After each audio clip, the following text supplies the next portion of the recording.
اعوذ باللہ من الشیطان الرجیم بسم اللہ الرحمن الرحیم وعنده علم الکتاب صدقت یا رب العالمین ان اللہ وملائکتہ یصلون علی النبی یا ایہا الذین آمنوا صلوا علیہ وسلموا تسلیما بلغ العلا بکمالہ کشف الدجى بجمالہ حسنت جمیع خصالہ بلغ العلا بکمالہ کشف الدجى بجمالہ حسنت جمیع خصالہ۔ اللہ رب العزت نے قرآن مجید میں ارشاد فرمایا وَعِندَهُ عِلْمُ الْكِتَابِ، اور اس کے پاس ہر چیز کتاب میں لکھی ہوئی ہے۔ نبی اکرم نور مجسم صلی اللہ علیہ وسلم نے ارشاد فرمایا اللہ تعالیٰ نے آدم علیہ السلام کو تخلیق کرنے سے 50,000 سال پہلے جتنے انسان اس دنیا میں آنے تھے ان سب کی تقدیریں لکھ دی ہوئی ہیں۔ جس وقت قلم کو پیدا کیا گیا تو اللہ رب العزت نے قلم کو حکم دیا کہ لکھ، تو قلم نے اللہ رب العزت کی بارگاہ میں عرض کیا کہ میرے مالک میں کیا لکھوں؟ تو اللہ رب العزت نے ارشاد فرمایا کہ جتنے بھی انسان میں دنیا میں پیدا کروں گا ان سب کی تقدیریں لکھ دے۔ قلم نے آدم علیہ السلام سے لے کے قیامت کے آخر تک جو بھی انسان دنیا میں آئے گا ان سب کی تقدیریں لکھ دی، اور اس کے بعد قلم خشک ہو چکا ہے۔ اب اس بات کو سننے کے بعد ایک بات ذہن میں بیٹھ جاتی ہے کہ آیا دعا سے تقدیر بدل سکتی ہے یا نہیں؟ کیونکہ حدیث بتا رہی ہے کہ قلم نے تقدیر لکھ کر وہ خشک ہو چکا ہے۔ اور دوسری حدیث پاک کو پہلے سن لیں، پھر اس تقدیر کے مسئلے کے اوپر بحث کرتے ہیں۔ نبی اکرم نور مجسم صلی اللہ علیہ وسلم نے فرمایا کہ جس وقت بچہ ابھی ماں کے شکم میں ہوتا ہے اور ابھی اس بچے کی عمر صرف 4 ماہ ہوتی ہے، 4 ماہ کا حمل ہوتا ہے، تو اللہ رب العزت ایک فرشتے کو نازل کرتا ہے جو اس بچے کے لیے 4 چیزیں لکھ دیتا ہے۔ اس بچے کی زندگی کتنی ہوگی، یہ بچہ ساری زندگی میں رزق کتنا کھائے گا، یہ جنت میں جائے گا یا جہنم میں جائے گا، ان 4 باتوں کا فیصلہ ماں کے پیٹ میں ہو جاتا ہے۔ اس انسان کی زندگی کتنی ہے، اس نے رزق کتنا کھانا ہے، اس نے جنت میں جانا ہے یا جہنم میں جانا ہے۔ کیونکہ نبی اکرم نور مجسم صلی اللہ علیہ وسلم نے فرمایا کہ جس وقت اللہ تعالیٰ نے آدم علیہ السلام کو تخلیق فرما لیا تو آدم علیہ السلام کے دائیں کندھے پہ اللہ رب العزت نے اپنا دست قدرت پھیرا، تو جتنی اولاد آدم جنت میں جانی تھی وہ ساری کی ساری پیدا فرمائی۔ پھر بائیں کندھے کے اوپر دست قدرت کو پھیرا، جتنے لوگوں نے جہنم میں جانا تھا ان کو تخلیق فرمایا۔ اب یہ 3 حدیثیں بنیادی طور پہ ہمیں یہ بات سمجھا رہی ہیں کہ انسان نے جینا کتنا ہے، کھانا کتنا ہے، جنت میں جانا ہے یا جہنم میں جانا ہے، ان 4 باتوں کا فیصلہ انسان کے دنیا میں آنے سے پہلے کا ہو چکا ہے۔ اب ان 3 باتوں کو سمجھنے کے بعد، ان 3 حدیثوں کو سمجھنے کے بعد جو ذہن میں بات آتی ہے وہ یہ ہے، اگر سب کچھ لکھا جا چکا ہے، سب کچھ فائنلائز ہے، تو پھر ہم دعا کیوں مانگتے ہیں؟ جو نصیب میں رزق ہے وہ تو مل جانا، کیونکہ وہ تو ماں کے پیٹ میں لکھ دیا گیا ہے۔ اب یہاں پر ایک نقطہ ہے عقیدے کے حوالے سے، بچہ ماں کے شکم میں ہو، 4 ماہ کا بچہ ہو ابھی، تو اللہ کے بھیجے ہوئے فرشتے کو علم ہوتا ہے کہ اس نے کتنی دیر زندہ رہنا ہے۔ اللہ کے بھیجے ہوئے فرشتے کو علم ہوتا ہے کہ اس نے رزق کتنا کھانا ہے۔ اللہ کے بھیجے ہوئے فرشتے کو یہ بھی علم ہوتا ہے کہ اس نے جنت میں جانا ہے یا جہنم میں جانا ہے۔ اب فیصلہ آپ کریں، جن باتوں کا علم اللہ فرشتوں کو دیتا تو کیا اللہ کے نبیوں کو علم نہیں ہو سکتا یار؟ او بھائی، جو رسولوں کے غلام ہیں فرشتے، ان کو پتا ہے کہ بندے نے جنت میں جانا ہے کہ جہنم میں جانا ہے، اور بات آئے نبیوں کی تو پوچھتے ہو لکھا کہاں پہ ہوا ہے؟ یہ چیزیں تو فرشتوں کو بھی پتا ہے کہ اس بندے نے جینا کتنا ہے، رزق کتنا کھانا ہے، جنت میں جانا ہے، جہنم میں جانا ہے۔ ان باتوں کا تو علم اللہ نے اپنے فرشتوں کو بھی دیا ہوا ہے۔ اب یہ جو 3 حدیثیں ہیں بنیادی طور پہ انہوں نے ہمارے ذہن میں یہ بات بٹھا دی کہ جب ہر چیز تقدیر میں لکھی جا چکی ہے تو پھر دعا مانگنے کی تو حاجت ہی نہیں ہے۔ پھر محنت کرنے کی، مشقت کرنے کی تو حاجت ہی نہیں، کیونکہ جو رزق لکھا گیا ہے وہ تو ہمیں مل ہی جانا ہے۔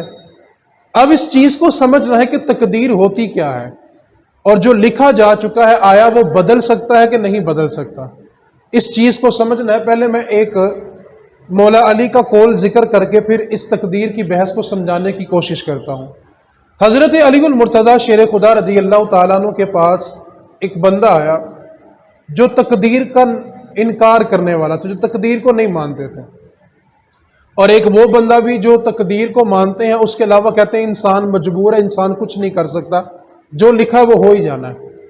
اور آج یہ سوچ ہمارے معاشرے میں بھی پائی جاتی ہے کہ ایک بندہ زنا کرتا ہے، بدکاری کرتا ہے، شراب نوشی کرتا ہے، آنکھوں سے زنا کرتا ہے، اور اس کے بعد اس کے پاس دلیل یہ ہے کہ دیکھو جی میری تو تقدیر میں لکھا ہوا تھا، میں کیا کر سکتا ہوں، اللہ نے لکھ دیا، میں کیا کر سکتا ہوں۔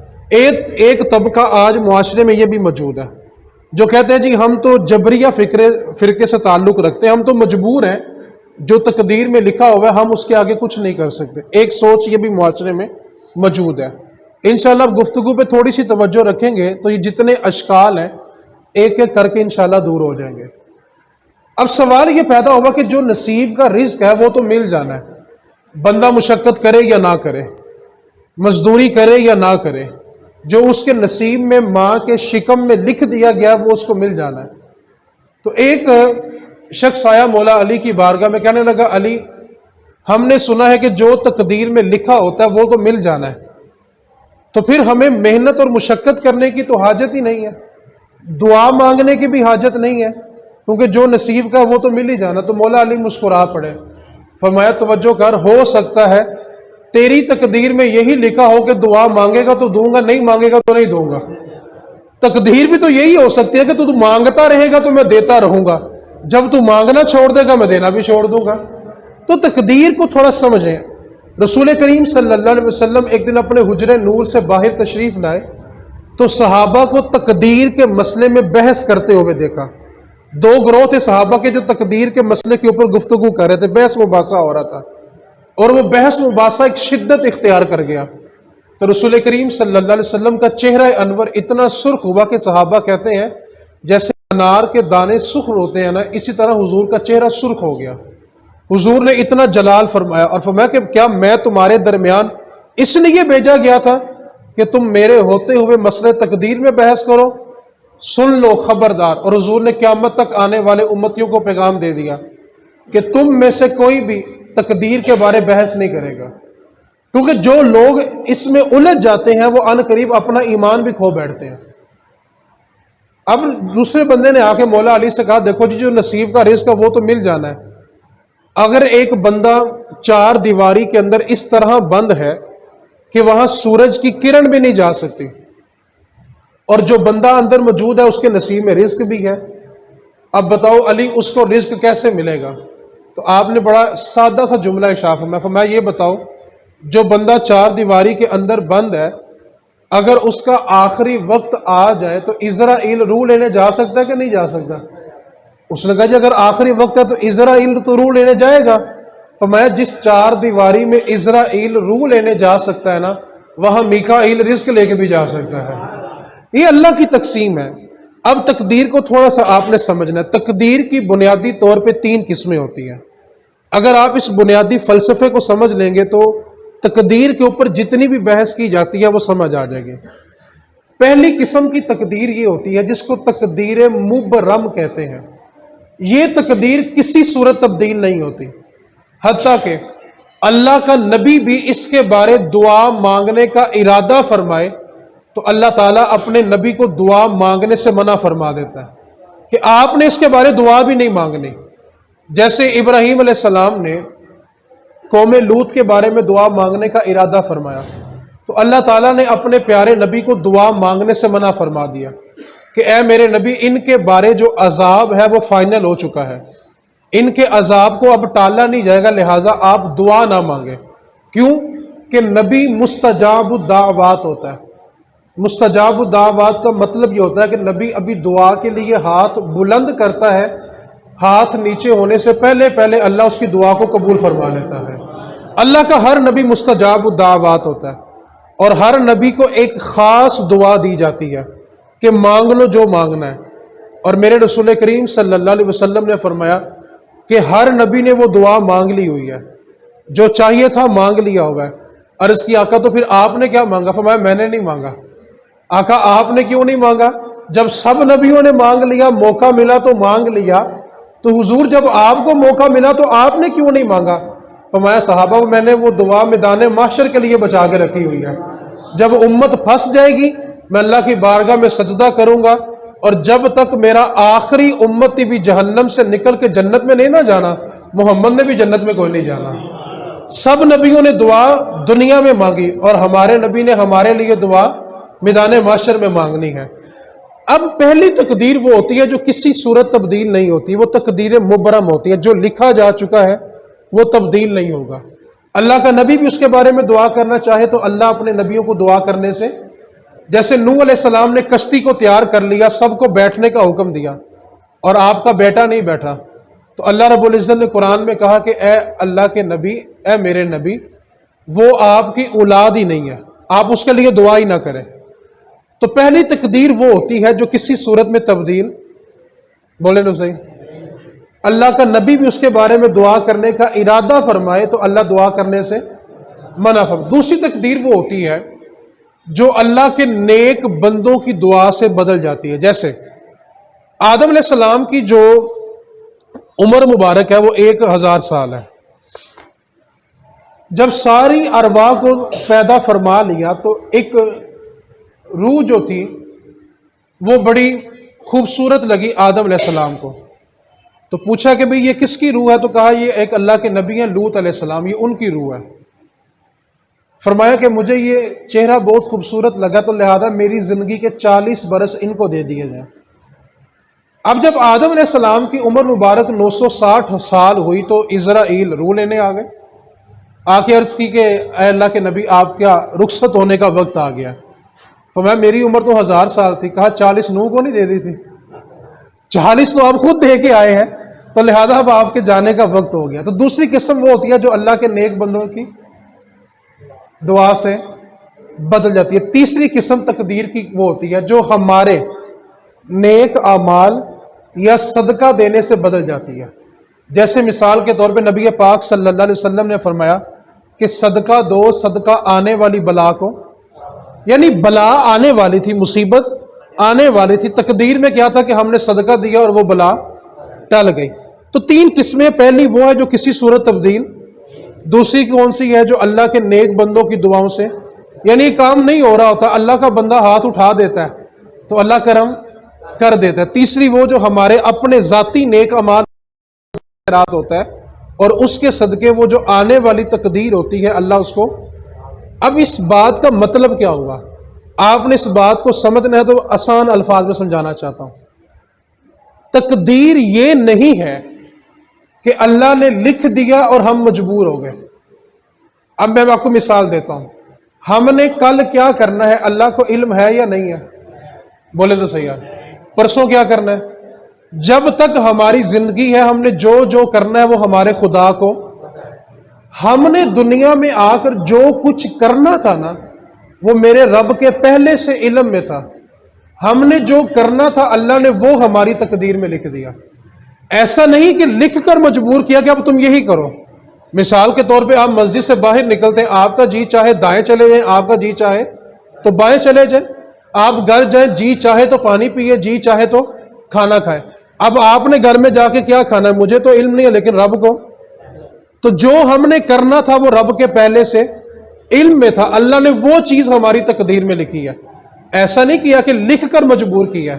اب ایک بندے نے بالآخر کسی کو قتل کرنا تھا، اللہ کے علم میں تھا کہ نہیں؟ تو اللہ نے وہ چیز ہماری تقدیر میں لکھی. ایسا نہیں ہے کہ کوئی آ کر اس کو مجبور کرتا ہے کہ تو قتل کر. ایسا نہیں کسی نے مجبور کیا کہ تو شراب پی. ایسا بھی نہیں کسی نے مجبور کیا کہ تو زنا کر. لیکن بندوں نے جو کچھ کرنا تھا وہ میرے خدا کے علم میں تھا. اللہ نے اپنے علم کے مطابق ہماری تقدیر لکھی ہوئی ہے. ایسا نہیں کہ لکھ کر بندے کو مجبور کر دیا. اور یہ جو جبریہ فرقہ ہے نا جو کہتا جی ہم تو مجبور ہیں، جو تقدیر میں لکھا بس وہی ہونا ہے، تو اس کے بارے میں ایک لطیفہ بڑا توجہ طلب ہے. وہ ایک بندہ تھا جو جبریہ فرقہ کا تھا. ان کا عقیدہ یہ ہوتا ہے کہ انسان مجبور ہے، انسان کے اختیار میں کچھ نہیں ہے، بس جو لکھا بس وہی ہونا ہے، انسان بے بس ہے، مجبور ہے۔ اب اسی سوچ کا نا ایک بندہ ایک باغ میں چلا گیا، وہ باغ تھا انگور کا، اس نے کیا کیا، جا کے نا انگور توڑے اور کھانے شروع کر دیے۔ اتنے میں باغ کا مالک آ گیا، اس نے کہا یار تو کون ہے، میرا باغ ہے، تو نے مجھ سے پوچھا بھی نہیں، بن پوچھے داخل ہو گیا اور آ کے بن پوچھے تو نے پھل توڑ کے کھانا بھی شروع کر دیا، تو کون ہے؟ اب اس کی سوچ کیا تھی کہ انسان کیا ہے، مجبور ہے، انسان کچھ نہیں کرتا، جو تقدیر میں لکھا ہوتا ہے وہی ہوتا ہے۔ اب وہ مالک سے کیا کہنے لگا، کہتا ہے خدا کا بندہ خدا کی مرضی سے خدا کے باغ میں خدا کا پھل کھا رہا ہے، اس سے پوچھ کے مجھے کیوں کھلا رہا ہے، میں تو مجبور، میں تو کچھ نہیں کر سکتا، بندہ خدا کا، باغ خدا کا، پھل خدا کا، کھا میں رہا ہوں، کھلا خدا رہا ہے، اس سے پوچھ کے مجھے کیوں کھلا رہا ہے، میں تو مجبور ہوں۔ اب وہ باغ کا مالک بڑا سیانا تھا، اس نے نا اپنے ملازم کو بلایا کہ رسی لے کے آ، رسی لا کے اس کو درخت سے باندھ دیا، ڈنڈا منگایا اس نے بڑا متیر سا، متیر سمجھتے ہیں کہ نہیں سمجھتے، وہ جو ملنگوں کے پاس 7 رنگی ہوتی ہے، وہ ایک پہی ہوئے بندے نے ہوش نہیں آندی، ٹھیک ہے، جیسے وہ ایک بندہ تھا، اس نے ایک بندے کو کہہ دیا کہ لو جی تمہارے علی کے پاس اتنی طاقت ہے، اس کو بولو میری ٹانگ توڑ کے دکھائے، وہ بھی ملنگ تھا، اس کے ہاتھ میں متیر، اس نے ماری متیر ٹانگ ہی توڑ دی، کہتا تو نے یہ کیا کیا، کہتا چھوٹے موٹے کام علی کے ملنگ ہی کر لیتے ہیں۔ تو اب اس نے کہا کہ جی خدا کا بندہ خدا کے باغ سے خدا کا پھل خدا کی مرضی سے کھا رہا ہے، اس سے پوچھ کے مجھے کیوں کھلا رہا ہے، میں تو مجبور ہوں، جو تقدیر میں لکھا میں تو وہ کر رہا ہوں۔ اس نے رسی منگوائی، اس کو باندھا، پکڑی متیر، ماری 2-4 چیخیں ماری، کہتا مجھے کیوں مار رہا ہے، کہتا خدا کا بندہ خدا کی مرضی سے خدا کے ڈنڈے سے خدا کے بندے کی چھترول کر رہا ہے، اس سے پوچھ کے تیری چھترول کیوں کروا رہا ہے۔ تو یہ لوگ اس طرح گمراہ کر رہے ہیں کہ دیکھو جی ہم تو مجبور ہیں، اور میرے بھائی تقدیر لکھ کر اللہ نے بندے کو مجبور نہیں کیا۔ اس کی ایک سادہ سی مثال اور سمجھیں، دنیاوی مثال ہے لیکن عقل میں پوری فٹ بیٹھتی ہے۔ آپ پتھر مارے کتے کو، تو کتا جو ہے وہ پتھر کو کاٹتا ہے کہ انسان کو کاٹتا ہے، بولے یار ذرا، اگر اس مثال کو سمجھیں گے تو بات سمجھ جائے گی۔ آپ نے پتھر مارا کتے کو، کتے نے کس کو کاٹا، کتے کو لگا کیا تھا، تو کاٹنا کس کو چاہیے تھا، بولے یار۔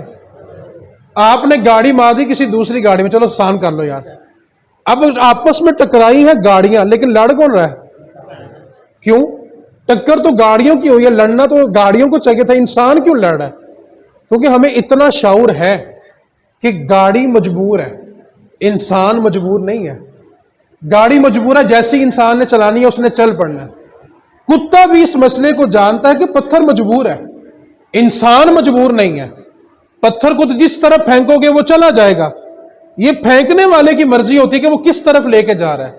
تو خالق کائنات نے ہمارے جتنے اعمال تھے اس کا مشاہدہ اس کے پاس ہے اور ازل سے ہے، تو اس نے جو کچھ ہم نے کرنا تھا اس کو ہماری تقدیر میں لکھ دیا۔ ایسا نہیں کیا کہ تقدیر لکھنے کے بعد ہمیں مجبور کر دیا کہ جی اب جو کچھ لکھا جا چکا بس تم نے وہی کرنا ہے۔ آپ سب اس بات کو جانتے ہیں کہ آپ جو کھاتے ہیں اپنی مرضی سے، جو پیتے ہیں اپنی، جہاں جاتے ہیں آپ کا ارادہ اپنا ہوتا نہیں۔ بعض اوقات ایسا کہ چلتے چلتے ہم کسی سے ایک نوالا اٹھا لیتے ہیں، بندہ کیا کہتا ہے، یار اے دے نصیب دا سی، ایسا ہی ہے۔ تو کیا تھا وہ کہ اللہ جانتا تھا کہ اس نے کیا کھانا ہے، اس نے کیا پینا ہے، یہ کب کیا کرے گا، تو اللہ رب العزت نے اپنے علم کے مطابق ہماری تقدیروں کو لکھ دیا ہے، لکھ کر مجبور۔ عقیدہ تقدیر سمجھ آیا کہ نہیں آیا؟ کیا تقدیر کے بارے عقیدہ ہے کہ جو ہم نے کرنا تھا وہ اللہ کے علم میں تھا، اللہ نے اپنے علم کے مطابق ہماری تقدیروں کو، آپ سب جانتے ہیں ہمارا عقیدہ اس بات پہ، ہم نے کب مرنا ہے اللہ کو، اللہ نے وہ تقدیر میں لکھا ہوگا۔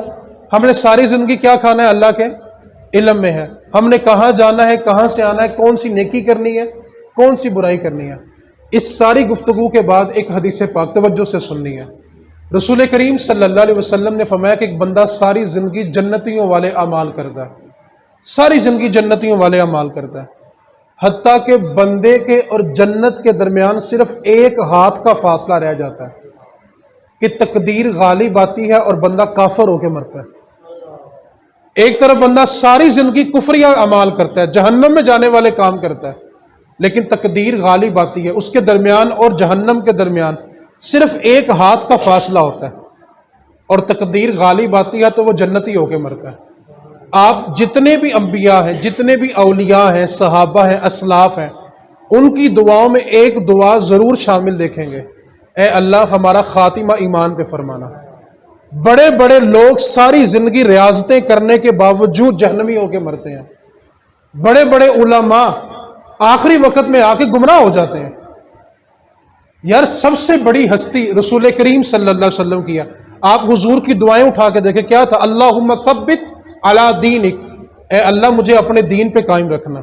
اور بھائی جو خود دین لانے والے ہیں، جو خود صاحب شریعت ہیں، جن کی ذات مطہرہ کے اوپر سارے کا سارا لراب کلام نازل ہوا ہے، ان کی دعا کیا ہے؟ اللہم ثبت علی دینک، اللہ مجھے اپنے دین پہ قائم رکھنا. اس لیے ہمارا نظریہ کیا ہے کہ ساری زندگی عبادت کرنے کے باوجود بھی ڈر ہوتا ہے پتہ نہیں قبول ہونی ہے کہ نہیں ہونی. اور ایک بندہ ساری زندگی، اس لیے صوفیاء لکھتے ہیں کہ نیکی کر کے غرور نہ کرنا، شاید تمہاری آخری نیکی ہو، اور کسی کا گناہ دیکھ کے اس پہ طنز نہ کرنا، شاید اس کا آخری گناہ ہو. تم نہیں جانتے کہ تم نے اگلی نیکی کرنی ہے کہ نہیں کرنی، اور وہ نہیں جانتا کہ شاید یہ گناہ اس کا آخری گناہ ہو اور اگلے گناہ سے پہلے وہ توبہ کر لے.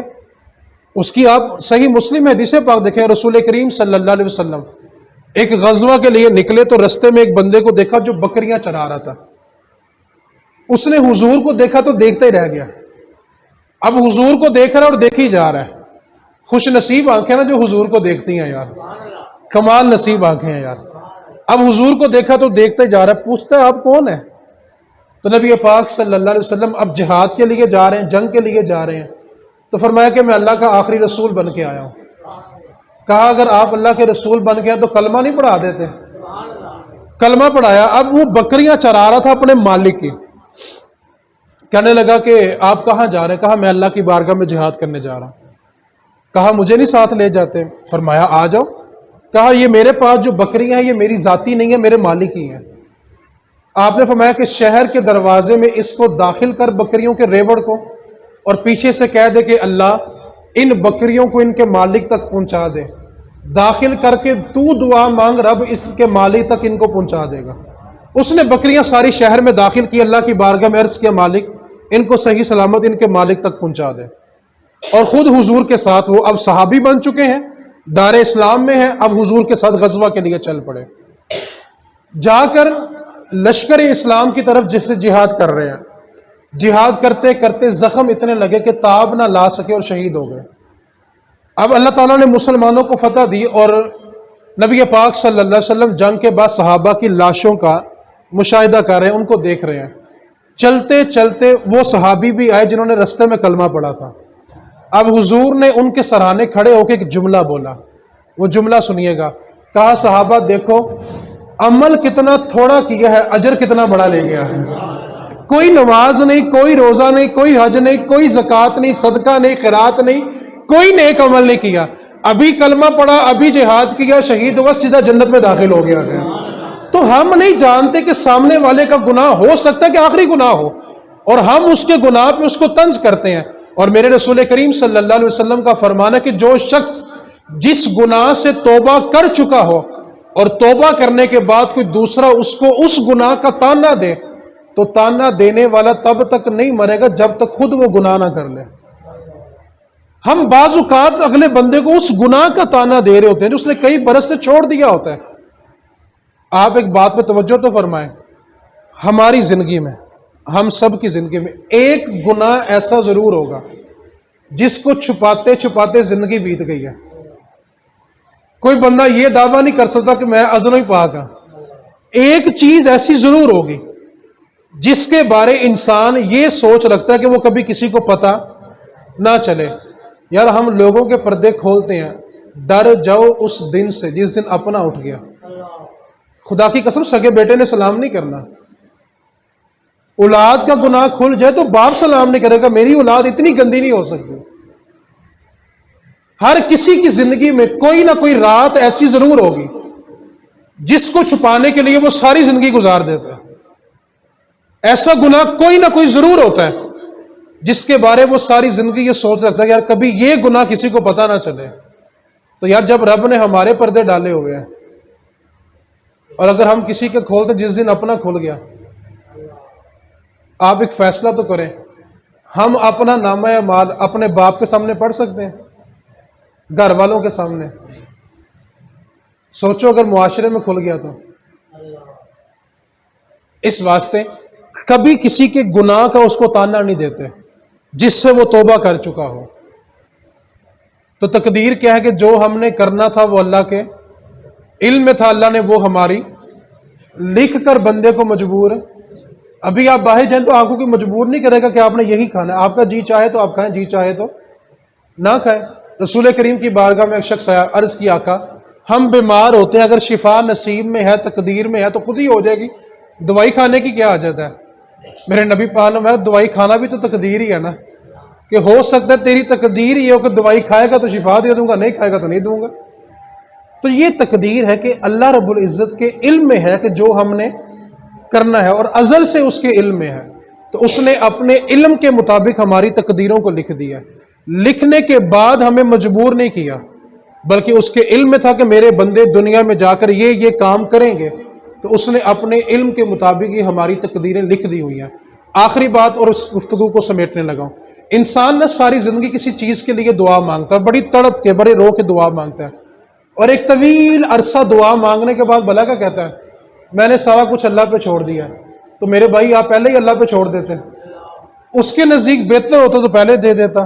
اب انسان کے ذہن میں سوال آتا ہے کہ دعا قبول کیوں نہیں ہوتی. ایک بات کو یاد رکھے, رب بڑا کریم ہے.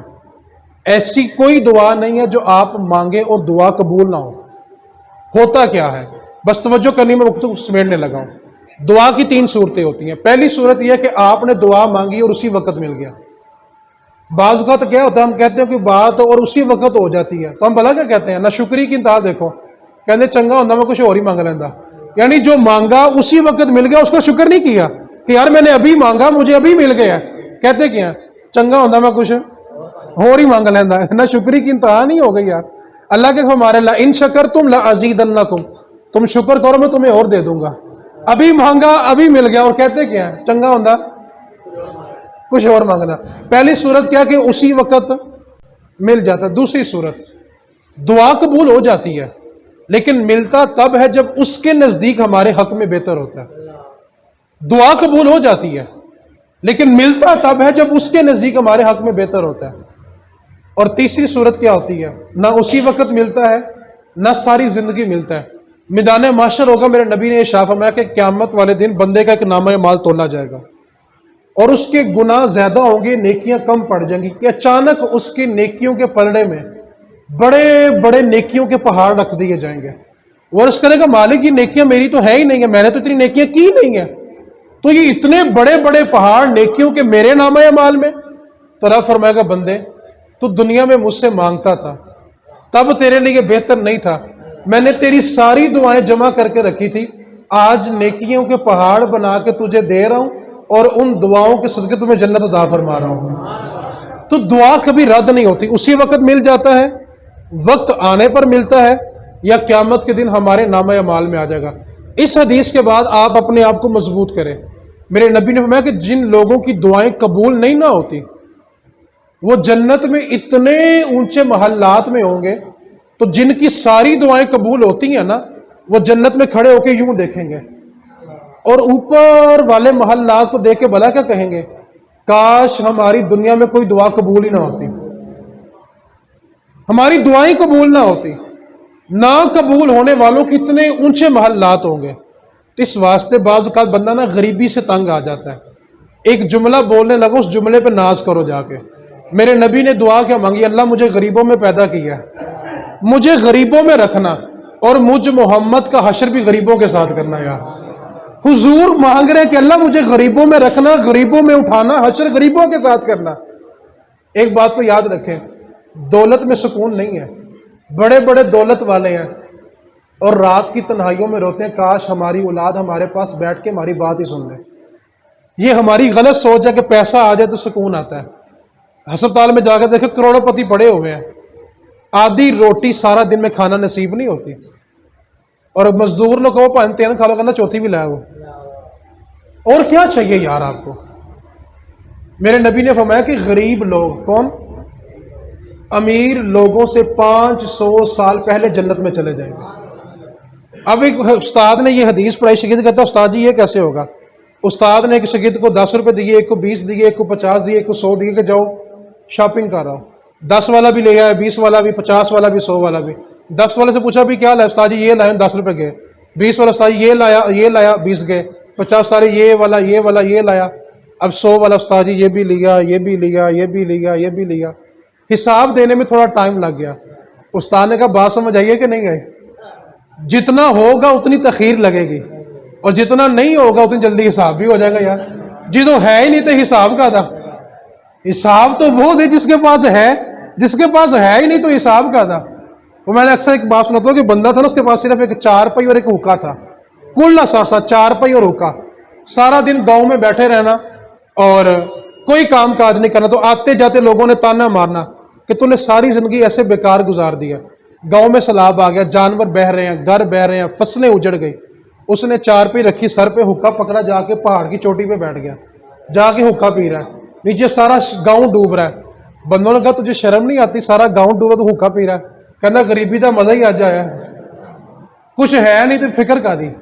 تو بس تقدیر کیا ہے کہ اللہ نے لکھ کر ہمیں مجبور، جو ہم نے کرنا تھا وہ اس کے علم میں تھا، اس نے اپنے علم کے مطابق ہماری تقدیریں لکھ دی ہوئی ہیں۔ خدا کا بندہ خدا کے ڈنڈے سے خدا کی مرضی تیری چھترول کرا، اس سے پوچھ کے کیوں مار پڑوا رہا ہے؟ تو انسان مجبور، انسان کے جتنے افعال ہیں وہ اس کے ذاتی ہوتے ہیں، اللہ تعالیٰ کی طرف سے وہ مجبور نہیں کیا گیا۔